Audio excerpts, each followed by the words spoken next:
Whispers echo through the forests of Michigan. Stories of something that walks on two legs but shouldn't. Something with eyes that glow in the darkness and a howl that turns blood to ice. But what happens when the hunters become the hunted?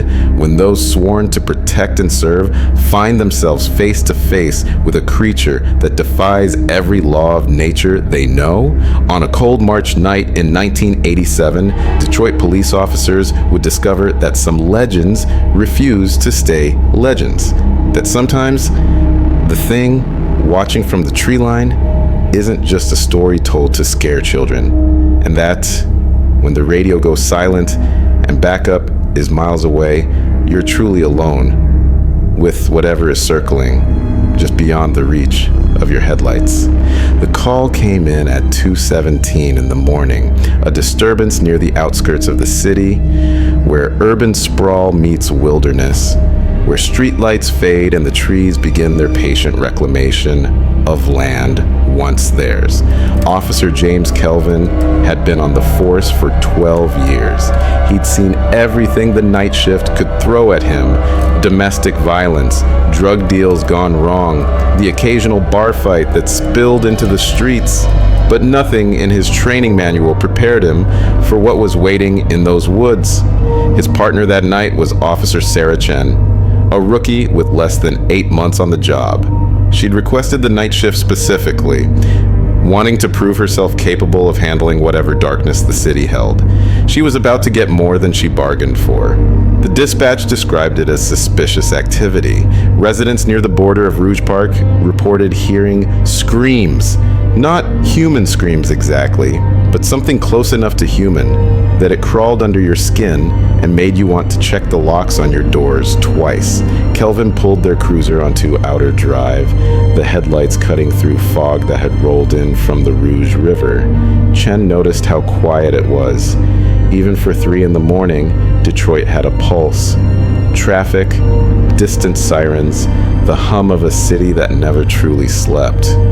But here, at the edge where civilization met wilderness, the silence pressed against the windows like something physical, something alive. They turned onto a side road, gravel crunching under the tires. The houses here were spread farther apart, some of them abandoned, their windows dark and empty. Others showed signs of life. A porch light here, the blue flicker of a television there. But even the occupied homes seemed to be holding their breath, waiting for something they couldn't name. The first witness lived in a small ranch house backed up against the tree line. Mrs. Eleanor Briggs, 73 years old, stood on her porch, wrapped in a bathrobe despite the cold. Her hands shook as she pointed toward the woods behind her property. She'd been letting her dog out for the night when she heard it, a sound that started low and guttural before rising into something that shouldn't come from any throat. Her dog, a German shepherd named Max, who'd never shown fear of anything, had refused to leave the porch. He'd stood there, hackles raised, staring into the darkness with his lips pulled back from his teeth. Kelvin took notes while Chen scanned the tree line with her flashlight. The beam revealed nothing but bare branches and shadows that seemed to move when you weren't looking directly at them. Mrs. Briggs insisted she'd seen something after the sound stopped, something tall and wrong standing between 2 oak trees about 50 yards into the woods.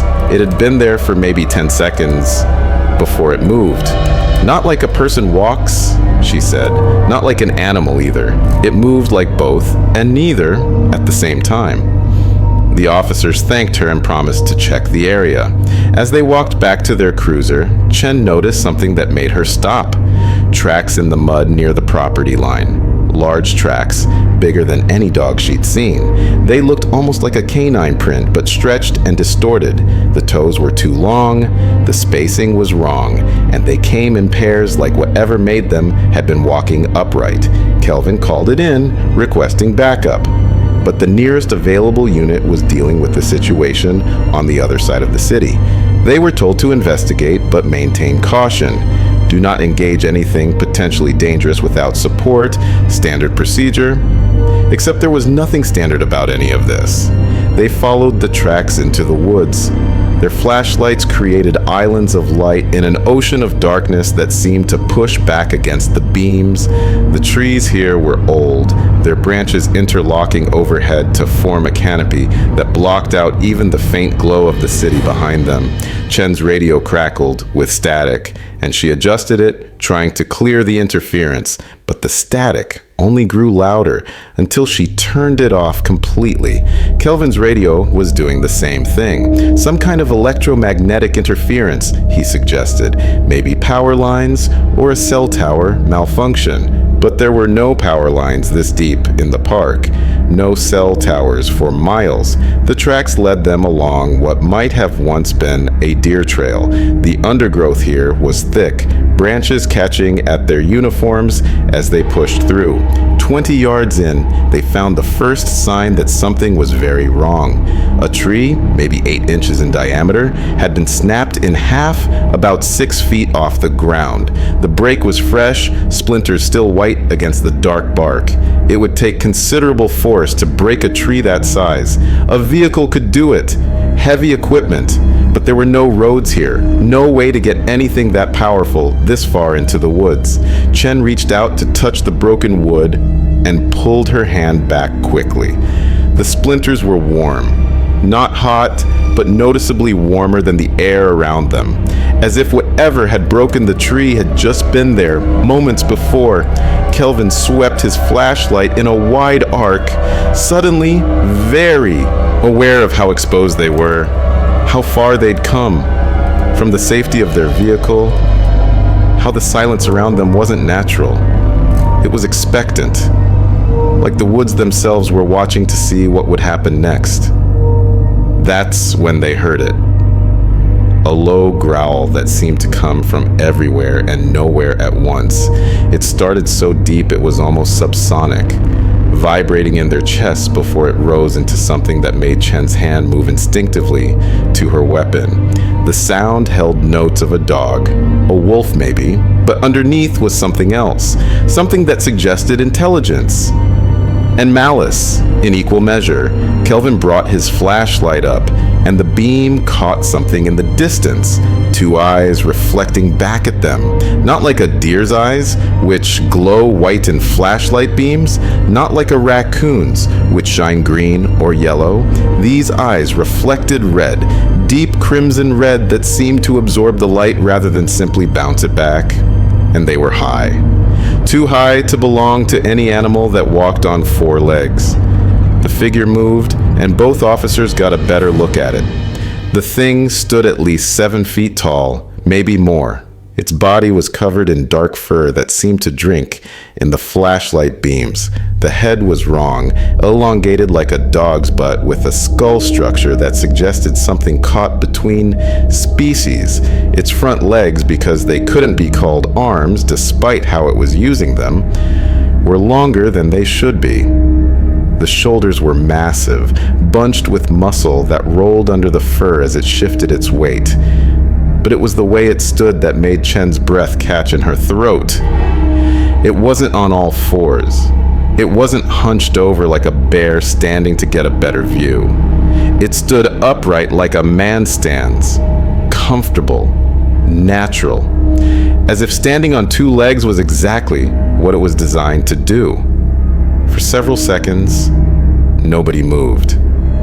The officers and the creature regarded each other across maybe 30 yards of dark forest. Chen could hear her heartbeat in her ears, could feel sweat running down her back, despite the cold. Kelvin had unholstered his weapon but kept it pointed at the ground. Protocol said, you didn't draw on someone unless you intended to use lethal force. But was this someone, or was it something? And if it was something, what were the rules? The creature took a step forward. Its movement was fluid, graceful, in a way that seemed impossible for something so large. It cocked its head to one side, studying them with an intelligence that was undeniable. This wasn't an animal acting on instinct. This was something that was thinking, calculating, deciding what to do with the 2 humans that had wandered into its territory. Kelvin's training kicked in. He stood his ground but spoke calmly. his voice steady despite the adrenaline flooding his system. Told his partner to back up slowly.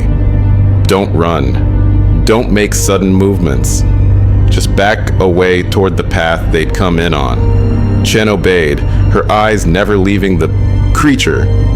But as they retreated, the thing matched their movement.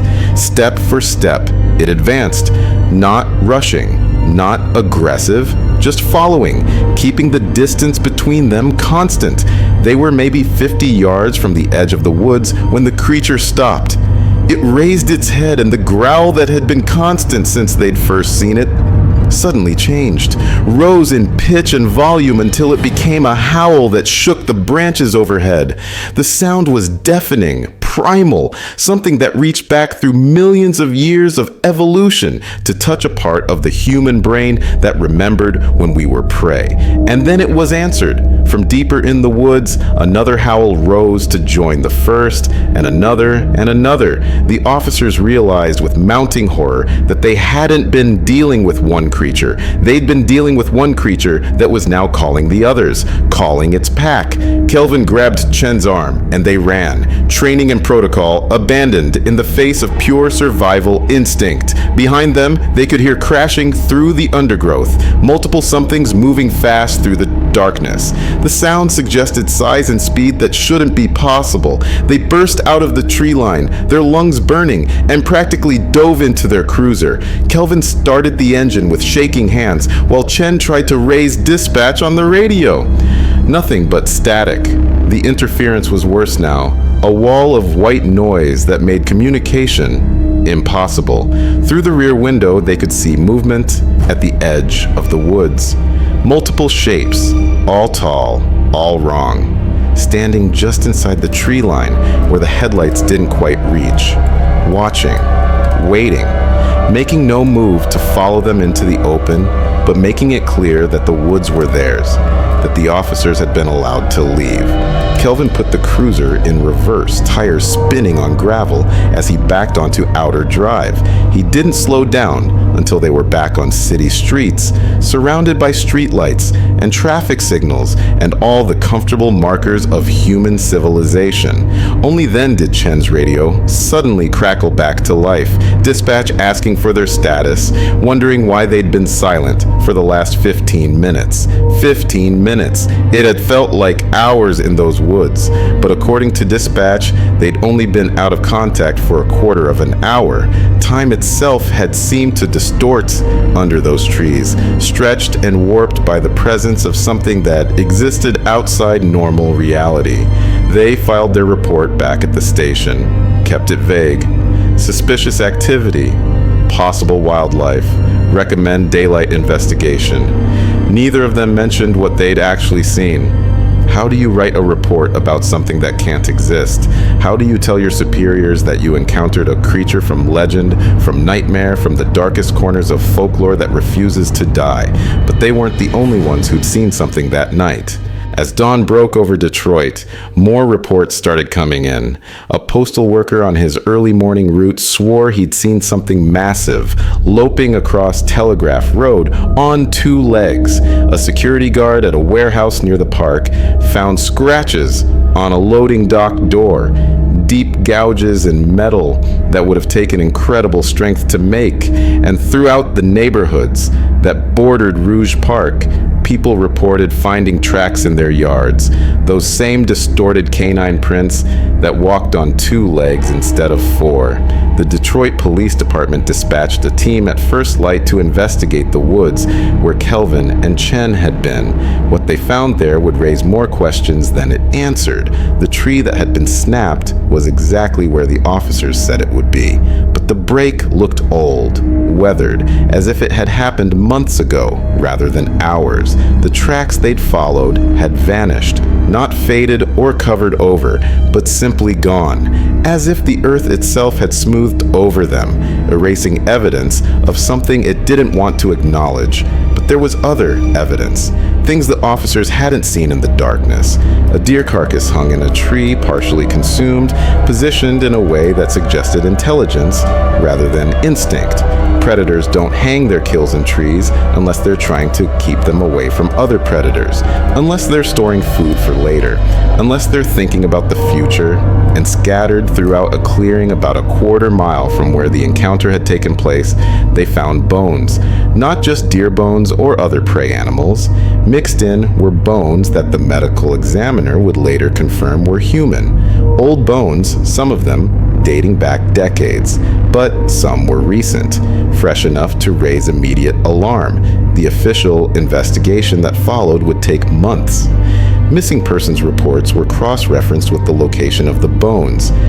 DNA was extracted and analyzed. Families were contacted and given news they'd been dreading for years. Some of the remains were identified as hikers who disappeared in the area. Others matched cold cases going back to the 1970s.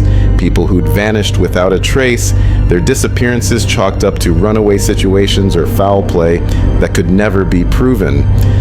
But there was a pattern. All of them had gone missing in early spring or late fall. All of them had been last seen near wooded areas that bordered the city.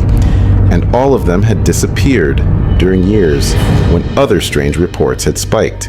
Years when people called in sightings of something that walked like a man but looked like a wolf. Years when the legend of the Michigan Dogman seemed less like legend and more like warning. Dr. Linda Godfrey, a researcher who'd spent years documenting cryptid sightings across the Midwest, drove to Detroit to interview the officers and examine the evidence. She'd heard reports of the Michigan Dogman for years. The legend went back to 1887, supposedly appearing in a cycle every 10 years. 1987 fit that pattern perfectly. She'd collected dozens of accounts from witnesses across the state. Farmers who'd seen something raiding their livestock, hunters who'd tracked something through the woods that walked upright, campers who'd been stalked by glowing eyes that watched them from the darkness. But this was different. These were trained observers, police officers who were used to writing accurate reports and testifying in court. Their credibility would be difficult to dismiss, and the physical evidence, the bones, the tracks that multiple people had seen before they vanished, the scratches on metal that would have required incredible force, all of it pointed to something that demanded explanation. The interviews with Kelvin and Chen were conducted separately, department policy to ensure their stories matched and hadn't been influenced by talking to each other, but their accounts were nearly identical, down to small details like the way the creature had cocked its head, the red reflection of its eyes, the intelligence behind its gaze that suggested this wasn't just an animal defending territory. This was something that had made a choice, a decision to reveal itself, to warn them that they were trespassing in a place where human authority meant nothing. Chen would later admit that the encounter had changed her, made her question what she thought she knew about the world. She started researching on her own, finding accounts that stretched back to Native American legends. The Ojibwe people had stories of the Wendigo, a creature that was once human but had transformed into something monstrous. The Ottawa tribe spoke of the Loup-garou, a wolfman that walked on two legs and hunted those who strayed too far from safety. These weren't just campfire stories meant to scare children. They were warnings, attempts to codify real dangers into a format that could be passed down through generations. Kelvin took a different approach. He threw himself into logical explanations, tried to convince himself that what they'd seen was explainable. A bear standing upright, the darkness and fear distorting their perceptions.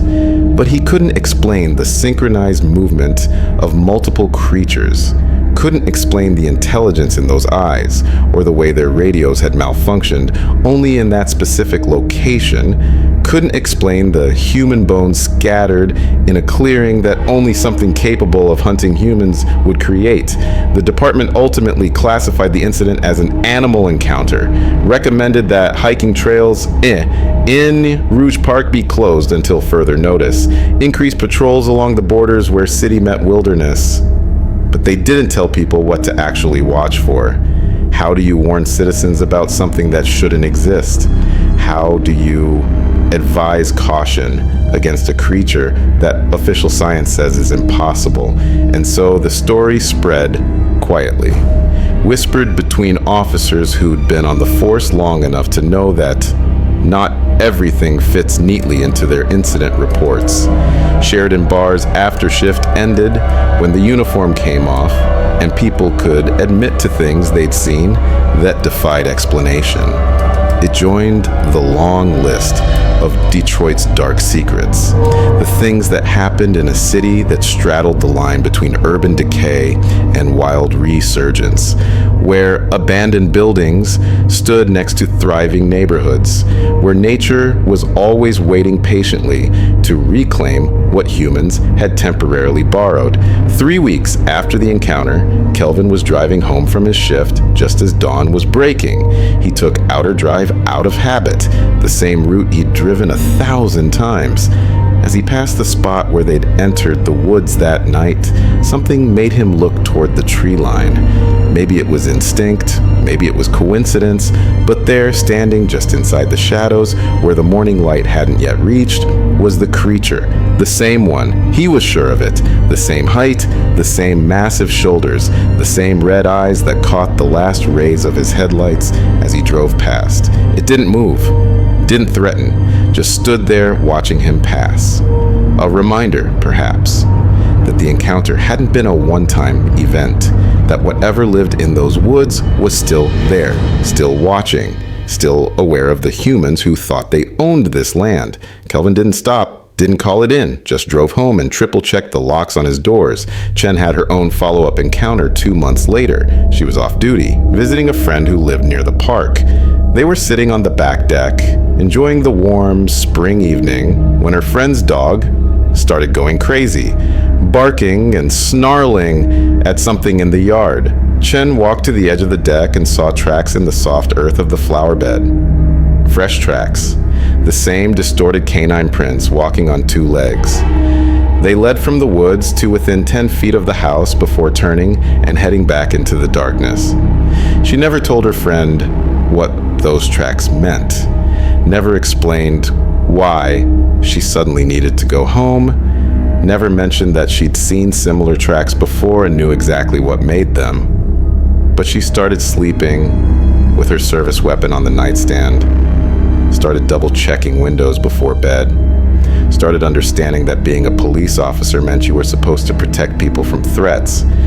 But how do you protect them from something that exists in the space between reality and legend?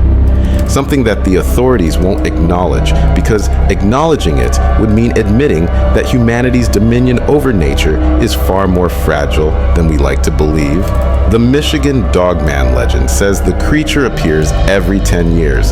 If that pattern holds true, the next appearance would be 1997, then 2007, then 2017. Each cycle bringing new reports, new witnesses, new evidence that something walks the woods of Michigan that doesn't fit into any scientific classification. Something that has learned to avoid cameras and organize searches. Something that knows how to stay hidden while still making its presence known to those who wander too far into its territory. But here's what the legend doesn't tell you. What happened in 1987 wasn't an isolated incident. It was just the first time someone with authority documented what locals had known for generations. The first time the creature allowed itself to be seen by people whose job was to report what they witnessed. And that raises the most disturbing question of all. Why? Why would something that had remained hidden for over a century, suddenly decide to reveal itself to police officers? What changed in 1987 that made the Michigan Dogman stop hiding? The answer might lie in what was happening to Detroit itself. The city was in the midst of economic collapse. Entire neighborhoods were being abandoned as people fled to the suburbs. Buildings that had once housed thriving businesses stood empty, their windows shattered, their walls covered in graffiti. And as humans retreated, nature advanced. Trees grew through cracked parking lots. Vines claimed the sides of abandoned factories. And the animals that had been pushed to the edges of the city limits began moving back toward the center. But it wasn't just deer and raccoons reclaiming lost territory. Something else was moving in the spaces between civilization and wilderness. Something that had been waiting patiently for humanity to weaken its grip. Dr. Godfrey discovered during her research that sightings of the Dogman always increased during periods of social upheaval. The original 1887 sightings happened during a severe economic depression. The 1937 wave coincided with the Great Depression, and 1987, Detroit was hemorrhaging jobs and population. The pattern suggested that the creature didn't just appear on a 10-year cycle. It appeared when human presence weakened. When the boundaries we'd drawn around our cities became permeable, there was another pattern too, one that investigators didn't want to publicize. The attacks, and there had been attacks even if the official reports didn't call them that, always targeted people who were alone, hikers who strayed from marked trails, teenagers looking for a place to party away from adult supervision, homeless individuals who'd set up camps in the woods because they had nowhere else to go. The creature seemed to understand human social structures well enough to exploit them. It knew that taking someone who was isolated meant the disappearance would be noticed more slowly, that any evidence would be scattered and decomposed by the time searchers arrived. One case that particularly troubled investigators was the disappearance of Marcus Webb in October of 1987. Webb was a Detroit Free Press photographer who'd become obsessed with documenting the Dogman after hearing about the police encounter. He'd interviewed Kelvin and Chen, though they'd spoken to him off the record. He'd collected accounts from other witnesses across the state, and he'd become convinced that he could photograph the creature if he just found the right location and waited long enough. His editor at the newspaper tried to talk him out of it, told him he was chasing a legend that would damage his credibility as a journalist. But Webb was determined. He'd seen too many consistent accounts from reliable witnesses, too many unexplained tracks and physical evidence. He believed that if he could get a clear photograph, it would be the story of the century. Proof of something that science said couldn't exist. He told his girlfriend he'd be camping in Huron National Forest for 3 days. Told her he'd call when he got back. That call never came. The search and rescue team that went looking for him found his campsite intact. His tent was still standing. His sleeping bag was laid out, but unused. His camera was there, still loaded with film, but Marcus Webb was gone. And the only tracks leading away from the campsite were those same distorted canine prints that walked on 2 legs. The film in his camera was developed. The last photos he'd taken were time-stamped at 9:42 in the evening. They showed the woods around his campsite, trees, shadows, nothing unusual. But when investigators looked closely at one of the frames, they noticed something in the background between 2 distant trees. Barely visible in the darkness beyond his camera flash were 2 red points of light. Eyes, watching him from maybe 70 yards away while he took pictures of what he thought was empty forest. After that photo, nothing. No more exposures. No sign of a struggle. Just those tracks leading into the woods, and a man who was never seen again. His girlfriend provided statements to police describing how Marcus had changed in the weeks before his disappearance. how he'd become obsessed, how he'd wake up in the middle of the night talking about feeling watched, how he'd started seeing patterns in the Dogman reports that suggested intelligence and planning. She said he'd stopped calling it a creature or an animal. He'd started calling it a hunter, something that had learned to use human curiosity and arrogance against us. The official investigation into Webb's disappearance went nowhere, without a body, without witnesses, without any concrete evidence of foul play. He was classified as a missing person, presumed dead after several months. His editor published a brief obituary that mentioned his passion for investigative journalism, but carefully avoided any mention of what story he'd been chasing when he vanished. The Detroit Free Press didn't want to be associated with cryptid hunting, didn't want readers questioning the credibility of their other reporters, but among those who knew what Marcus had been investigating, his disappearance became another data point, another piece of evidence that the Michigan Dogman wasn't just a legend people told to scare each other. It was something real, something dangerous, something that understood humans well enough to know which ones posed a threat and needed to be eliminated. Chen started keeping her own file after Marcus disappeared. She couldn't do anything official, couldn't investigate on duty time, but she collected newspaper clippings, made notes about patterns she noticed, talked quietly to other officers who'd had encounters they didn't want to report. What she found was that Detroit wasn't unique. Every major city that bordered significant wilderness areas had similar stories. Chicago had reports of a wolf man in the forest preserves. Milwaukee had sightings near the Milwaukee River.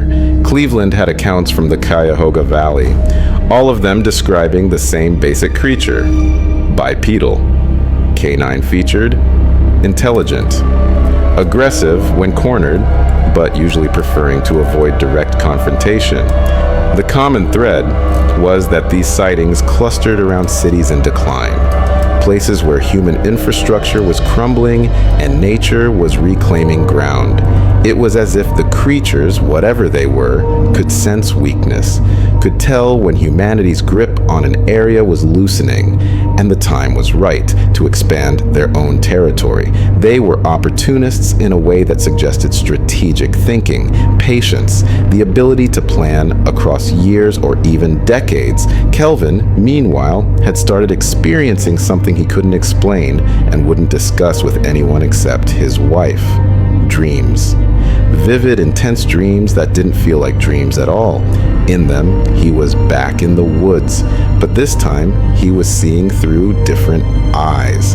Eyes that were higher up, that saw in shades of gray and silver rather than color. Eyes that could pick out heat signatures of small animals hiding in the underbrush. And in these dreams, he understood things. How the woods connected to other woods, through corridors humans had never noticed. How the creature moved through suburban neighborhoods, using drainage ditches and creek beds. How it watched houses from the shadows, learning patterns, understanding which ones were safe to approach and which ones to avoid. He'd wake from these dreams with his heart pounding, convinced that what he was experiencing wasn't imagination. It was memory, not his memory, but something that had been placed in his mind that night in the woods when he'd locked eyes with the creature. A connection had been formed, an exchange of information that went both ways. The creature had learned about him, about human police procedures and equipment and vulnerabilities, and he'd learned about it, about how it thought, how it hunted, how it moved through a world that humans believed they controlled. His wife insisted he see a therapist. The department psychologist listened to carefully edited versions of what Kelvin was experiencing and diagnosed stress related to the trauma of the encounter, prescribed medication that Kelvin took for a week before throwing away. The dreams weren't symptoms of trauma. They were too detailed, too consistent, too useful. He started keeping a journal, writing down everything he learned in these strange nocturnal lessons, and slowly a picture emerged of something far more complex than a simple predator. The Michigan Dogman, if that's what it really was, lived in a society, not pack behavior like wolves or family groups like bears, an actual society with territories and hierarchy and rules. The one they'd encountered had been young. A scout or guard posted at the boundary between their territory and human civilization. The howls that had answered its call hadn't been a pack hunting together. They'd been a response team, adults coming to check on the youngster who'd been discovered by humans. And here's what made Kelvin's blood run cold when he realized it. They'd been allowed to leave. The creature could have attacked them easily, could have killed them both before they'd made it 10 steps back toward their cruiser. But it hadn't. It had let them go. And the others that had responded to the howl had stayed in the woods rather than pursuing them into the open. Not because they were afraid, because they were making a choice, demonstrating restraint, showing that they understood the concept of escalation and were choosing, for now, not to escalate. It was the behavior of intelligence, of civilization, of something that understood that killing 2 police officers would bring resources and attention they didn't want. Better to scare them, to let them report something vague that wouldn't be believed, to maintain the comfortable status quo where humans dismiss sightings as legend while the creatures continued their existence in the spaces between human awareness. The implications were staggering. If these things were intelligent enough for complex social structures and strategic thinking, then they'd been living alongside humanity for centuries, adapting, learning, staying hidden not because they were shy animals, but because they chose to remain undiscovered. And that raised the terrifying question, how many were there? How large was their population? Were they only in Michigan, or did they exist anywhere there were sufficient woods and declining human presence? Had they always been here?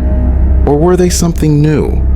Something evolution had produced in response to human expansion. Kelvin never shared these thoughts with anyone at the department.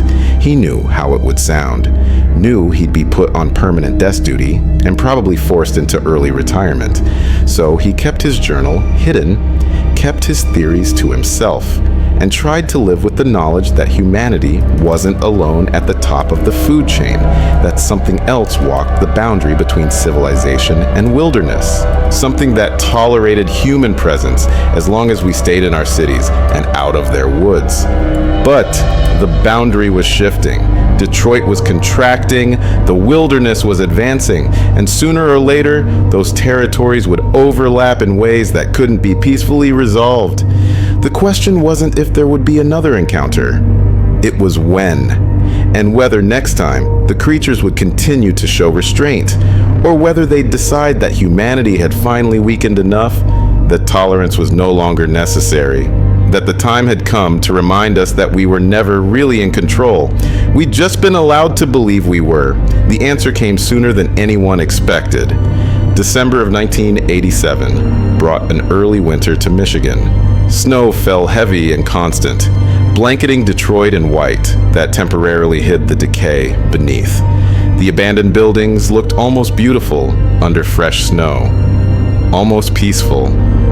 But the cold drove people indoors, made the streets quieter, emptier, made the boundary between human territory and wild territory that much more permeable.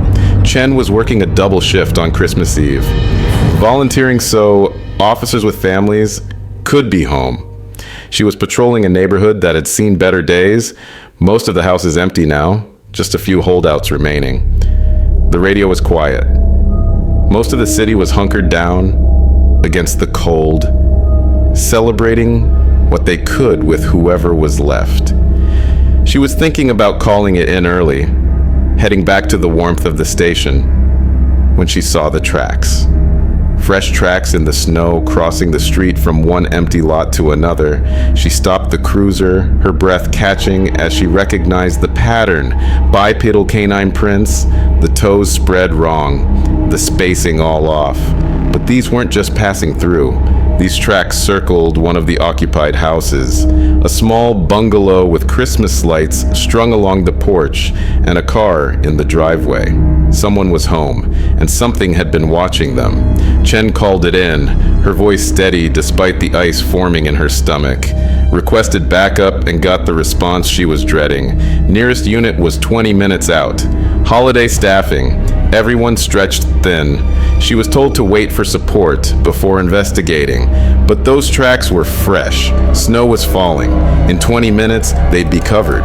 And whoever was in that house had no idea they were being watched by something that had circled their home like a predator studying prey. She made a decision that broke protocol, got out of her cruiser, hand on her weapon, and followed the tracks around the house. They led to a basement window, partially covered by snowdrifts. The window had been tested. She could see scratches in the frost where something had pushed at it, checking to see if it would open. The tracks then led to the back door. More scratches there, deeper ones gouged into the wood frame. Chen knocked on the door, loud and official, identified herself as police. After a moment, an elderly man opened it, confusion turning to concern when he saw her expression. She asked if he'd heard anything unusual tonight. He said no. Asked if everything was secure. He checked the basement window with her, found it locked, but admitted he hadn't checked it in months. Didn't go down to the basement much anymore since his wife passed. Too many stairs, too many memories. She didn't tell him what had been circling his house. Didn't explain the tracks she'd found. Just strongly suggested he stay with family tonight. Made up a story about increased break-ins in the area. The old man gathered a few things, called his daughter, and Chen waited until he was picked up and driven away before she examined the scene more closely. The tracks didn't just circle the house. They led away toward the edge of the neighborhood where the streetlights failed and the woods began. And they weren't alone. She found at least 3 different sets of prints, all the same distorted pattern. 3 creatures, working together, coordinating. One had circled the house while the others waited at different points, cutting off potential escape routes. It was ambush behavior, pack hunting tactics applied to stalking a human dwelling. Backup arrived as she was documenting the scene. Officer Marcus Johnson, 10 years on the force, took one look at the tracks and went pale. He'd heard the stories, knew what Kelvin and Chen had encountered back in March. He photographed everything, helped her measure the stride length, noted the direction of travel. Neither of them said what they were both thinking, that the creatures weren't just appearing randomly anymore. They were venturing into neighborhoods, testing houses, looking for vulnerabilities. The boundary was shifting faster than anyone realized. The incident was reported, added to the growing file that the department maintained but didn't publicize, a file that had gotten disturbingly thick since March. Over 30 separate reports of unusual tracks, a dozen sightings of large bipedal figures in areas that bordered parkland. 5 missing persons cases with circumstances that didn't make sense unless you considered the possibility of a predator that walked on 2 legs and knew how to hide its kills. That hope died on New Year's Eve. The call came in at 11:47, just 13 minutes before the new year. Multiple witnesses reporting something attacking a homeless encampment under an overpass near Rouge Park. The responding officers found a scene that would haunt them for the rest of their lives. 6 people had been living under that overpass, trying to survive the brutal winter. 3 of them were dead. 2 were missing. 1 survivor was found hiding in a drainage pipe. Hypothermic and incoherent, talking about demons with red eyes that moved like men but weren't men. The dead had been killed violently, throat wounds, massive trauma. The medical examiner would note in his official report that the injuries were consistent with large animal attack, though the size of the bite radius suggested something considerably larger than any known dog breed. The 2 missing were never found.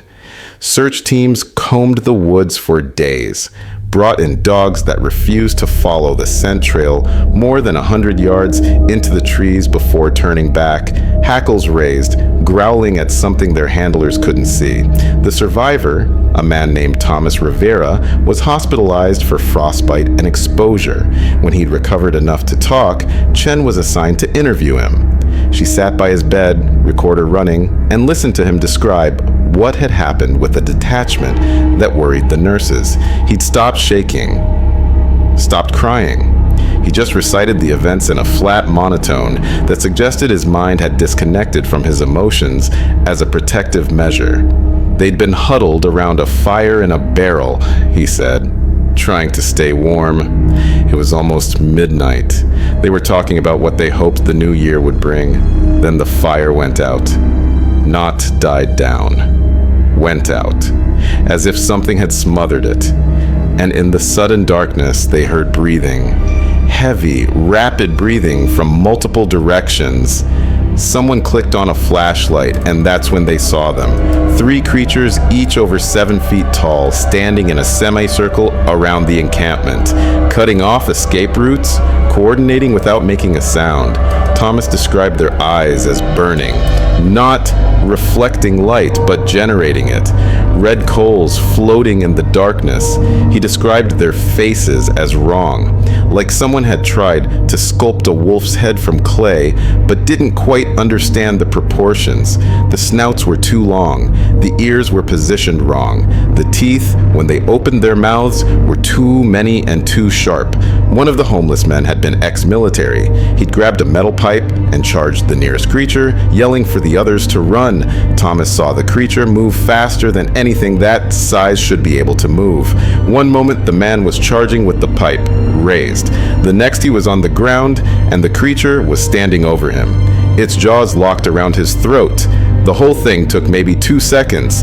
That's when everyone ran. Thomas went for the drainage pipe, because it was closest. Squeezed himself into the corrugated metal tube and crawled until he couldn't hear the screaming anymore. He stayed there for 3 hours, listening to sounds that might have been wind in the overpass supports, or might have been something else. Something feeding. When he finally crawled out, the sun was rising, and the police were there, and everyone else was gone. Chen listened to all of this without interrupting. When Thomas finished, he looked at her with eyes that had seen too much, asked her a question she'd been asking herself since March. What were they? Where did they come from? And why weren't people being warned that something was hunting in Detroit?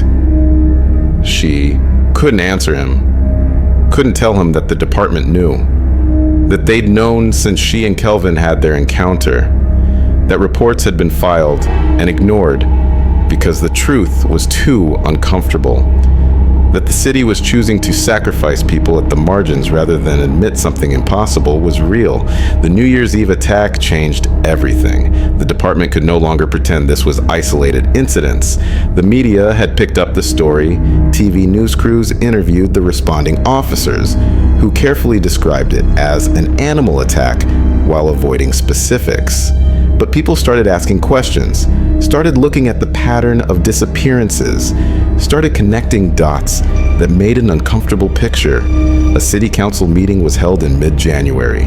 Citizens demanded answers, demanded increased police presence, demanded something be done about the dangerous wildlife. That's when things got political. The mayor's office didn't want to admit there was a problem that might scare away the few businesses still operating in Detroit. The police chief didn't want to allocate resources to hunting what might be legend. Everyone talked, but nobody actually did anything useful. Kelvin attended that meeting, sat in the back, and listened to politicians dance around the truth. When they opened the floor for public comment, he stood up, identified himself as a Detroit police officer, and told them what he'd seen in March. Every detail, the tracks, the creature, the red eyes, and the intelligence behind them. The fact that there were multiple creatures and they were working together. The fact that they were moving into human territory and testing our defenses. The room went silent. You could hear the ventilation system humming. Every eye was on him. Some people looked skeptical. Some looked frightened. The mayor looked furious that an officer was contradicting the official line about random animal attacks, but Kelvin didn't care anymore. Didn't care about his career or his pension or what the department would do to him for speaking out. He cared about the fact that people were dying, and the authorities were choosing comfortable lies over uncomfortable truths. He finished his statement by saying that whatever was out there, it was intelligent, it was organized, and it was getting bolder. That the choice wasn't whether to believe him, but whether they wanted to act before more people died or after. Then he sat down. Chen, sitting a few rows ahead, turned and met his eyes.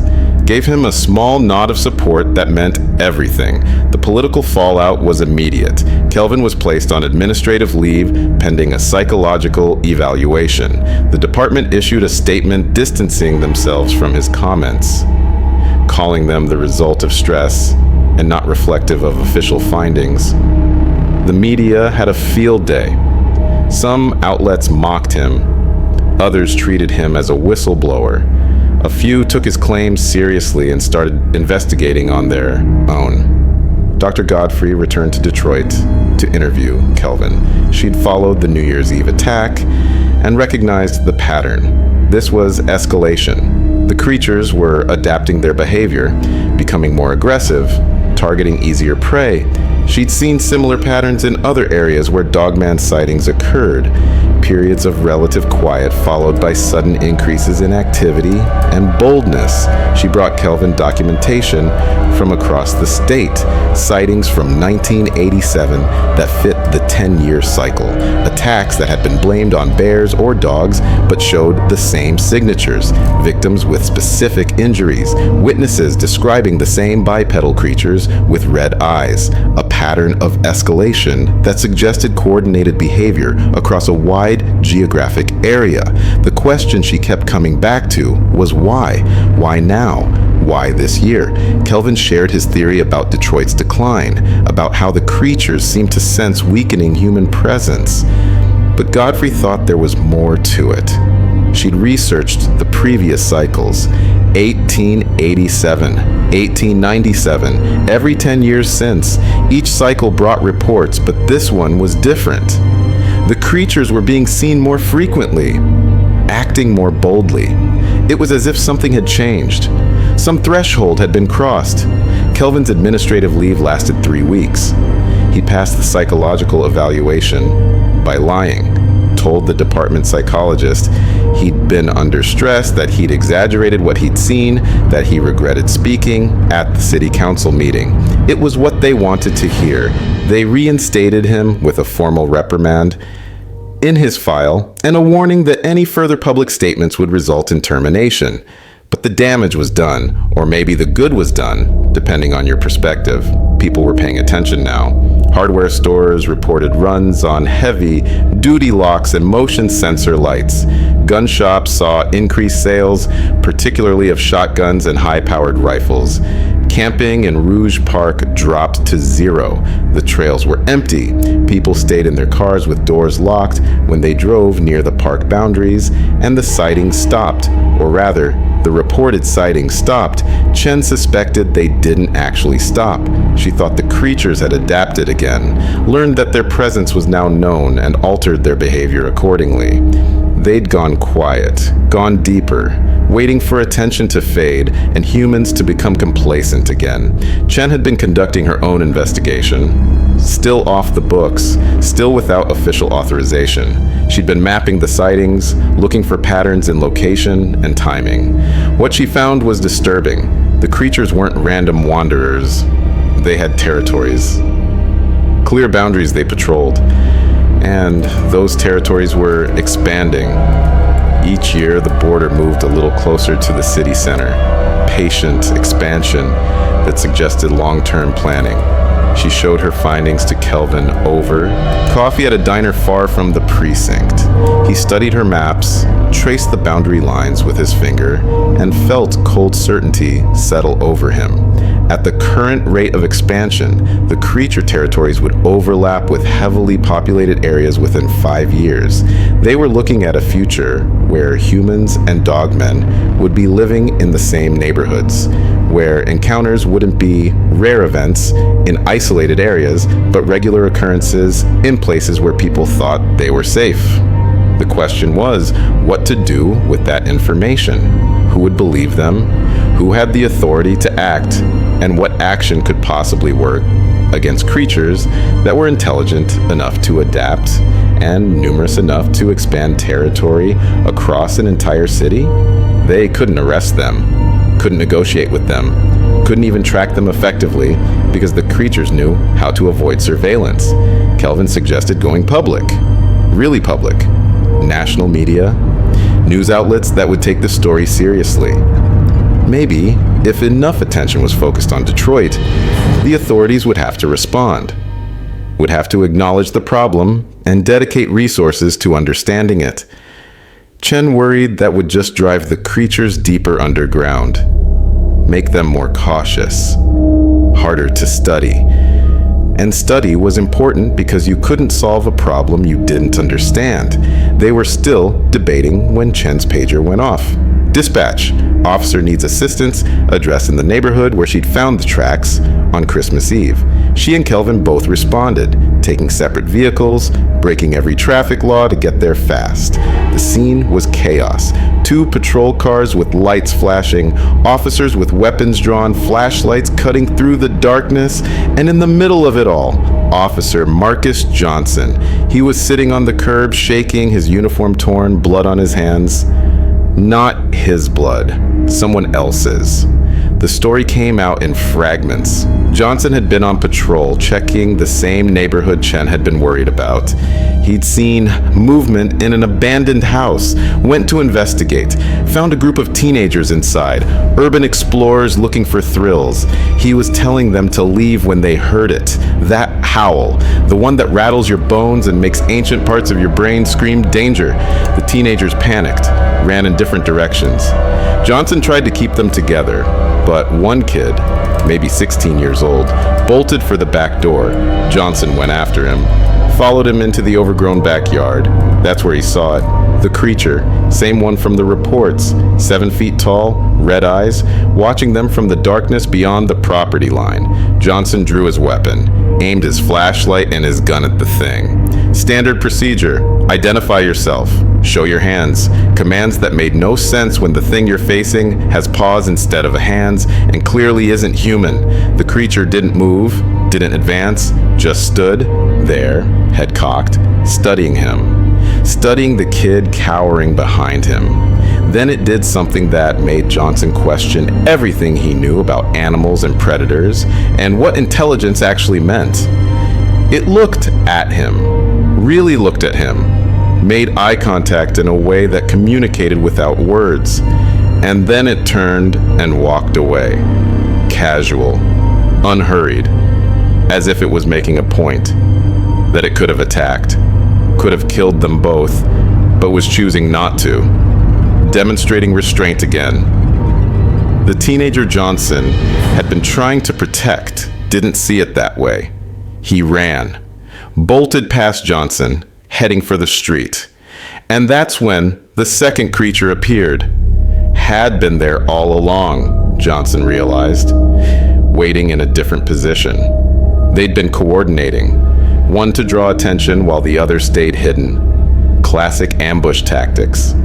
The second creature moved to intercept the running teenager, not attacking, just blocking, herding him back toward Johnson, forcing him to stop running and think.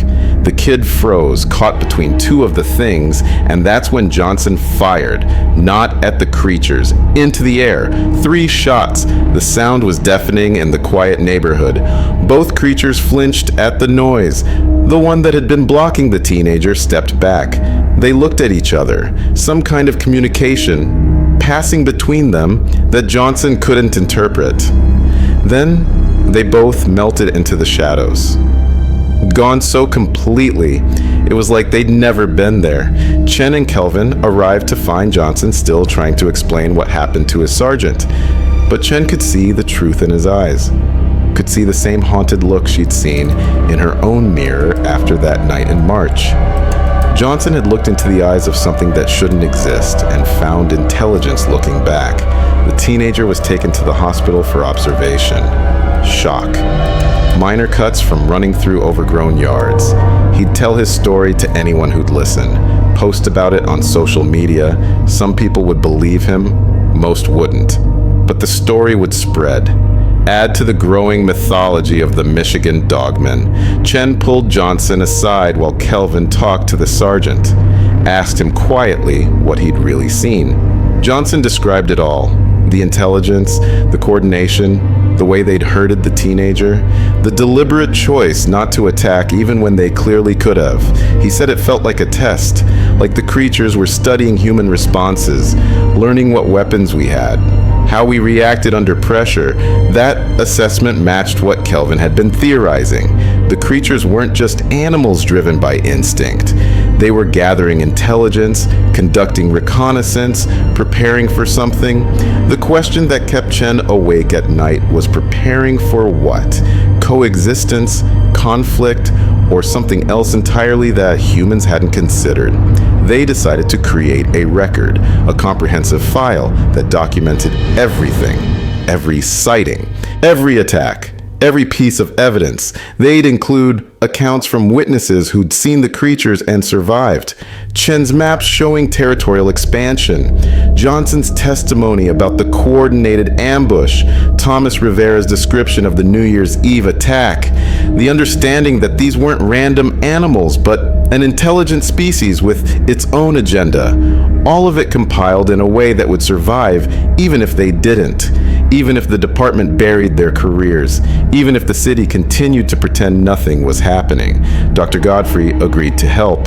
She had connections to researchers who studied cryptids seriously, people who wouldn't dismiss the evidence out of hand. She'd make sure the documentation reached people who could use it, who could build on it, who could eventually, hopefully, help humanity understand what they were sharing the planet with.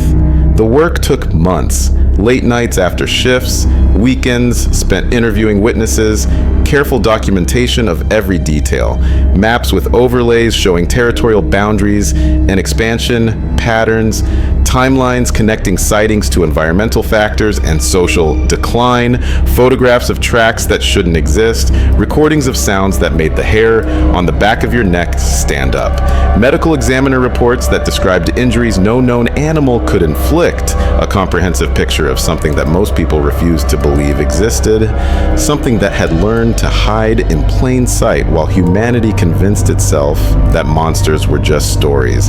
They finished the documentation in October of 1988, created multiple copies, stored them in different locations, insurance against suppression, against the deliberate forgetting that authorities seemed determined to enforce. By then, autumn had painted Michigan in red and gold. The temperature was dropping. Winter was coming again, and the sightings were decreasing as they always did when the cold arrived. The creatures pulled back into deeper wilderness, became less active, gave humans a reprieve that would last until spring brought them back out again. But Kelvin and Chen both understood now that this wasn't retreat. It was strategy.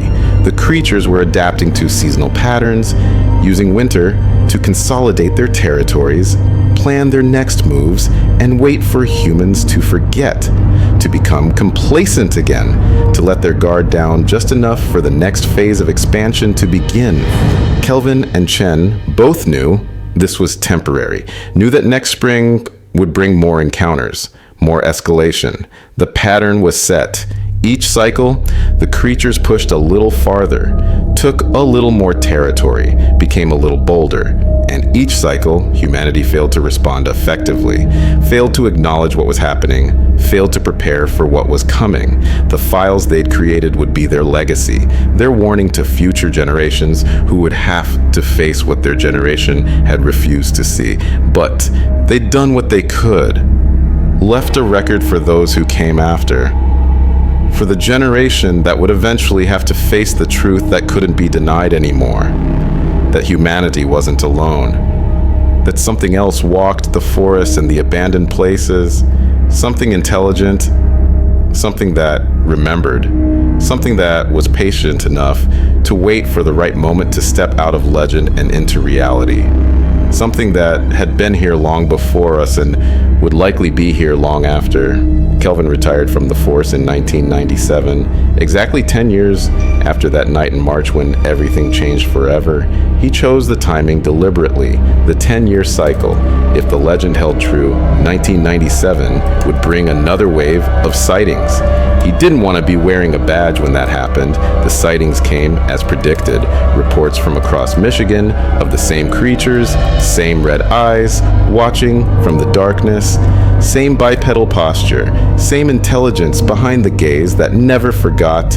A new generation of witnesses learning what Kelvin and Chen had learned a decade earlier. That some legends are warnings, that some stories persist because they're true, that humanity's dominion over nature is far more fragile than we like to believe. Chen called him on Christmas Eve of 1997, asked if he was watching the news. There'd been another attack, another homeless encampment, this time near Flint. Same pattern as the New Year's Eve incident 10 years prior. Multiple casualties. Witnesses describing the same creatures, the same coordinated attack pattern. History repeating because no one had learned from it the first time. They talked for hours that night, reminiscing, wondering what would happen in 2007, in 2017, whether the cycles would continue, whether humanity would ever acknowledge the truth, whether the creatures would eventually grow bold enough to come into the cities themselves rather than waiting at the edges. The files they created still exist, scattered across different locations. Other researchers have found some of them, added their own documentation, built on the foundation that Kelvin and Chen laid. The picture is more complete now, more disturbing. The creatures exist in most states, with significant wilderness. Their populations are stable. Their territories are expanding as human populations decline in rural areas, and they're learning, adapting, becoming more sophisticated in their interactions with humanity. Detroit continues its slow decline, population dropping year after year, buildings abandoned faster than they can be demolished, nature reclaiming block after block, and the woods around Rouge Park grow denser, deeper. The boundary between civilization and wilderness blurs a little more with each passing season. The tracks are still there if you know where to look. Those distorted canine prints that walk on two legs. The howls still echo on quiet nights when the wind is right, and people who live near the edges still see red eyes watching from the tree line when they take their dogs out after dark. Officer Sarah Chen is a detective now, works cold cases, lives far from Rouge Park. She's got a family, kids who don't know why their mother insists on motion sensor lights around the house, why she makes them come inside before dusk, why she checks the locks twice before bed. She never told them about that night in March of 1987. Never explained what she saw in those woods, but she remembers, and she stays vigilant. James Kelvin passed away in 2015, heart attack. His wife found his journals in the attic after the funeral. Dozens of notebooks filled with observations and theories and sketches of creatures that shouldn't exist. She almost threw them away, but something made her keep them, box them up, store them with the rest of his papers. Sometimes late at night, she wonders if what he described was real. If somewhere out in those woods, something remembers the police officer who looked into its eyes and saw intelligence staring back. The Michigan Dogman isn't a legend anymore. Not to those who've seen it, not to those who study it, not to those who felt its eyes on them in the darkness and understood that they were being assessed. It exists in the spaces between official acknowledgement and popular denial, in the gap between what authorities are willing to admit and what witnesses know to be true, and it's patient. The cycles continue. Every 10 years, every generation, each wave of sightings teaching new witnesses, the same lesson, that we share this world with something else, something that thinks and plans and remembers, something that knows we're vulnerable, something that's waiting for the right moment. That night in 1987, when Detroit police were hunted by the Michigan Dogman, wasn't an ending. It was a beginning, the first crack in a dam, holding back a truth humanity isn't ready to face, that we're not alone at the top of the food chain, that we never were. We've just been allowed to believe it for a little while, and that allowance is coming to an end. The next cycle is coming, 2027, if the pattern holds. The sightings will increase, the encounters will escalate, and maybe, finally, the denial will break. Maybe humanity will acknowledge what's been obvious to anyone paying attention, that the Michigan Dogman is real, that it's intelligent, that it's organized, and that it's been watching us far longer than we've been watching it. Or maybe the denial will continue. Maybe authorities will keep dismissing reports, keep explaining away evidence, and if that happens, the creatures will keep expanding their territory, keep testing boundaries, keep taking the vulnerable and unwatched, keep hunting in the spaces we've abandoned and the places we think we're safe. The choice is ours. Believe the witnesses, study the evidence, acknowledge the danger. Or keep pretending that the howls in the night are just wind, that the tracks are just mice identified, that the red eyes watching from the tree line are just reflections. But on quiet nights in Detroit, when the wind carries sounds from the direction of Rouge Park, the people who know the truth understand different. They check their locks. They avoid the woods. They come inside before dark. Because they've learned what James Kelvin and Sarah Chen learned that cold March night in 1987, that some hunts never end, some predators never stop, and some legends are true.